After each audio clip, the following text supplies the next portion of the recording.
Good morning. We start with Ebola in New York City. Dr. Craig Spence, the latest American to contract the disease, remains hospitalized at Bellevue Hospital. But there is growing controversy over the mandatory quarantine issued by the governors of New York, New Jersey, Illinois, and Florida. That quarantine applies to all passengers coming back into the U.S. who have come in direct contact with Ebola patients in West Africa. We start our coverage with Dr. Anthony Fauci of the National Institutes of Health. Good morning. Good morning. Do these quarantines go against science? Well, because you've always insisted we should start with the science. Well, first of all, the most important thing to protect the American people, and as you said, you got to base your decision and your policy on scientific evidence and scientific principles. When we're talking about healthcare workers coming back, they are at different levels of risk depending on their experience, and you tailor the kinds of monitoring, passively, actively, direct, according to that kind of risk.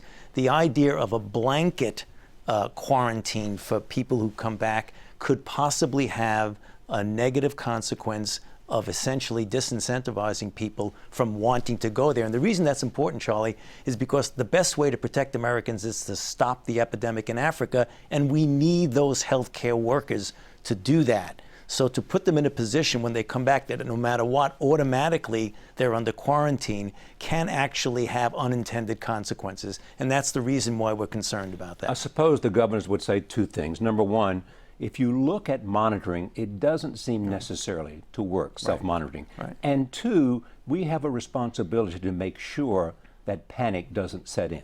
That is correct, and that's appreciated and understood.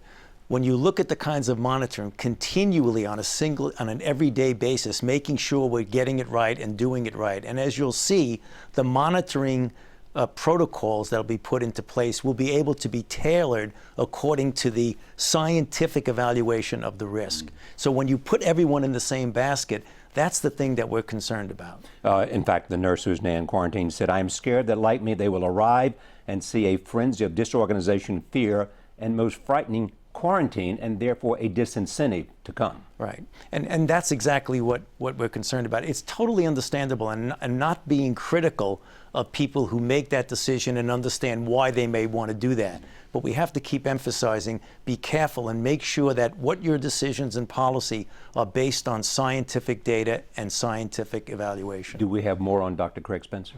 Well, I can't comment on his personal care, Charlie, because I'm not directly taking care of him. I just have to see what I read in the media. But getting back to the science, can you get Ebola from a bowling ball that's been in the hands of someone? You have to come into direct contact with the body fluids of someone who's sick with Ebola. If a person who's without symptoms and not sick has a bowling ball, that is essentially no risk. I mean, it's so vanishingly small as to be unmeasurable. In West Africa, is it moving to some kind of tipping point, or is it slowing down? Well, you can't tell because a lot of cases now are becoming unreported. We know from the people who are there, from our own people, that it is still raging. It still needs a considerable amount more effort on the global community to try and stop that, particularly trained healthcare workers, hospital beds, the things that would put down an epidemic. So it's still a serious problem. As someone who understands Ebola and at the forefront of this battle today, have you learned any new science based on what's happened so far, or is it simply a new experience from the numbers involved? It's much more a new experience and different circumstances, but the fundamental scientific principles of how it's transmitted has not been changed. The fundamental principles of contact tracing being paramount to your methodology of suppressing it. That hasn't changed. The experience of an explosion of an epidemic in a highly populated area and exportation out, that experience certainly is new.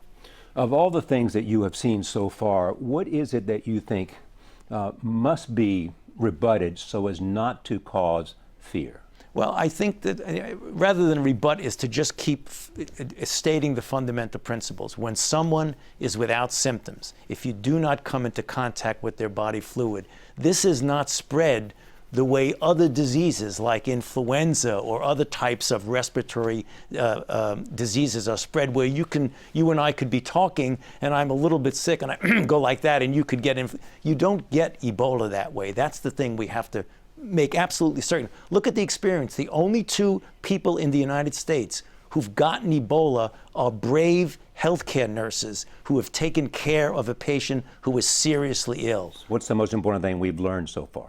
Well, we've learned that we've got to be more, continue to be aggressive in our educating people to understand. Because right now we have a devastating epidemic in West Africa, and we're having an epidemic of fear in the United States. So we've got to continue to try and educate people about what they need to or do not need to be afraid of. And so far, if there are no symptoms, there's no contagion.